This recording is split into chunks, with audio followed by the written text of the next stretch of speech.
the 1980s NBA Finals. The 1980s NBA Finals was a clash between the Philadelphia 76ers and the Los Angeles Lakers. The Los Angeles Lakers leader would earn his 6th MVP of his career that season, along with their young star having a sensational year as well. In fact, it was his rookie year. He averaged a smooth 18 points along with 7.7 rebounds and 7.3 assists a game. Unfortunately, he wouldn't win the Rookie of the Year award. That's due to Larry Bird having such a sensational rookie year. Larry averaged 21 points along with 10 rebounds and 4.5 assists a game. Kareem, on the other hand, averaged 25 points, 11 rebounds, 4.5 assists along with a steal a game and 3.4 blocks. Now, the Philadelphia 76ers leader, Julius Erving, would average 27 points along with 7.4 rebounds and 4.6 assists a game. The Los Angeles Lakers would end the season with a whopping 60 wins to 22 losses record.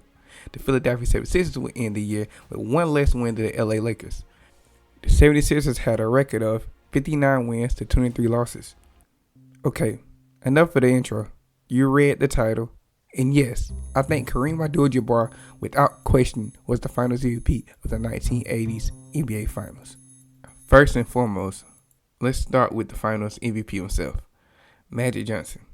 Magic averaged 21.5 points along with 11.2 rebounds and 8.7 assists a game. He also played solid defense, averaging 2.7 steals. Pretty elite stats. You can see the impact through the numbers. We also are all aware of his marvelous performance in Game 6 to close out the final series. I think most would agree that's the staple that solidified his Finals MVP stature. He dropped 42 points along with 15 rebounds and 7 assists. However, before that illustrious game, Magic was only averaging 17.4 points a game. Kareem, on the other end, was averaging a robust 33.4 points a game. Prior to that historic Game 6 by Magic, Kareem had himself a game as well. Kareem dropped a cool 40 points and 15 rebounds in Game 5 of the series. It was an intense game, with both teams being tied up at this point of the series, winning 2 games apiece. And as I stated in the previous video, Game 5 of an NBA playoff series is arguably the most important game. The Game 5 momentum normally sways the direction of the series, and the team that normally acquires that momentum by winning that game eventually wins the series. Kareem was basically carrying that Lakers team on his shoulders offensively that game and scored 26 points to hold a 2-point lead late in the third. And then, Kareem would twist his ankle. Kareem would lead to get assistance and would eventually come back for the fourth quarter. However, while being out, Magic would assert himself, scoring 6 points to keep the Lakers ahead on the scoreboard. Kareem would come back on a rubbish ankle and immediately assert his dominance. He scored 14 points in the fourth quarter and had 2 key blocks to pull through and capture a win to put the Lakers up a game in the series. Now, which game you think was better? And why? I feel like most would say Magic's game, and I would totally disagree. However, on the impressive scale, it's pretty close to Kareem's. But even if you don't agree, ask yourself, why do NBA players win the Finals MVP or the MVP in general? An overall body of work, right? So let's compare Kareem's overall body of work to Magic's overall body of work. First, let's take a look back at their stats. Again, Kareem averaged 33.4 points a game along with 13.6 rebounds, 3.2 assists, and 4.6 blocks. Magic, on the other end, averaged 21.5 points a game along with 11.2 rebounds, 8.7 assists, and 2.7 steals. They both shot in the 50% range from the field, with Kareem shooting 55% and Magic shooting 57%. Now, whose stats are better? It's a toss-up, but I totally would lean towards Kareem. I mean, averaging 33.4 points on 55% shooting while being the main target for the opposition's defensive game plan is exceedingly hard to do, especially when most of the points come from the post. Like, the defense literally know what he's about to do, but they just couldn't stop it.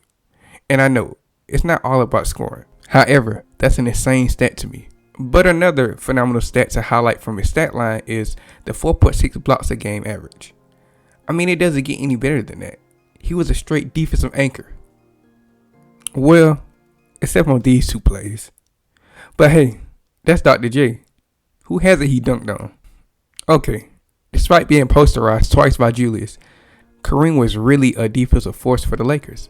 He found himself blocking 23 shots in only 5 games. Now let's go game by game. Game 1, Kareem dropped 33 points, 14 rebounds, and 5 assists. He also had 6 blocks. Magic, on the other hand, dropped 16 points, 9 rebounds, 10 assists. He also had 3 steals as well. Game 2, Kareem dropped 38 points along with 14 rebounds and 3 assists with 5 blocks. Magic dropped 13 points along with 8 rebounds, 11 assists, and 2 steals. Game 3, Kareem dropped 33 points along with 14 rebounds and 4 blocks. Magic, on the other end, dropped 16 points along with 11 rebounds and 5 assists. Game 4, Kareem dropped 23 points, 11 rebounds, 4 assists, and 4 blocks. Magic dropped his series high at the time with 28 points, 9 rebounds, 9 assists, and 3 steals. Now going to Game 5 and Game 6, we already discussed those. So basing off these numbers, in the first 4 games, who had the best body of work? Clearly Kareem. 3 out of those 4 games, Kareem clearly dominated. And even adding the 4th game, Magic had a better game. However, Kareem still gave you 23 points along with 11 rebounds, 4 assists, and 4 blocks. Now add Game 5 and Game 6 in the mix. Kareem obviously didn't play Game 6. Game 5 was Kareem's best game statistically. And again, he dropped 40 points along with 15 rebounds and 4 blocks. Magic dropped 14 points along with 15 rebounds and 10 assists. It was a triple-double, but he also would have 10 turnovers in that game. However, he was a rookie who made it to the big stage, so it's pretty understandable. It's clear who was better in that game though. And Game 6 is a no-brainer obviously, so Kareem was vividly better in 4 out of 5 games he played in than Magic, and still wasn't rewarded the Finals MVP. And that's where the problem presents itself at, for me at least. Because as great as Magic was, Kareem was flat out better. And I get it, Magic was a rookie that year. So to see a rookie putting up such massive numbers on the biggest stage is galvanizing. I can understand how that could sway the minds of the final MVP voters, especially with the incredible Game 6 closeout performance Magic displayed. But still, Kareem was just better, and I don't know how anyone could argue against that. Magic stepping up to close the game out in Game 6 was exactly what Magic was supposed to do. Magic was arguably the second best player on the team at that time. I know some will argue for Jamal Wilkes, especially with the fact that Magic was just a rookie, but nonetheless, I think most would lean towards Magic for that title.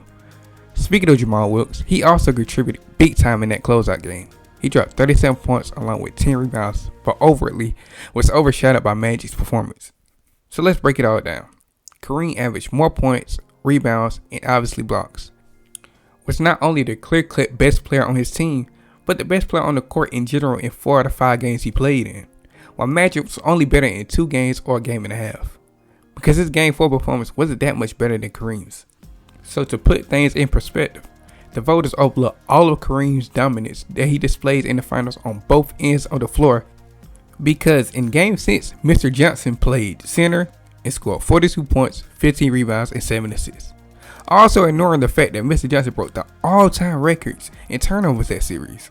He averaged 5 turnovers a game. Also ignoring the fact that Mr. Johnson only scored 20 or more points in a game in only 2 out of 6 games he played in. But hey, he did score 42 points in a closeout game. So yeah, let's vote Mr. Johnson as the Finals MVP because without questioning, he deserves it. You got to love the NBA media / voters, man. This isn't the first time they blatantly got the voting wrong, and it definitely isn't the last. But let me know your thoughts and opinions down below. Make sure you like and subscribe, and I'm out.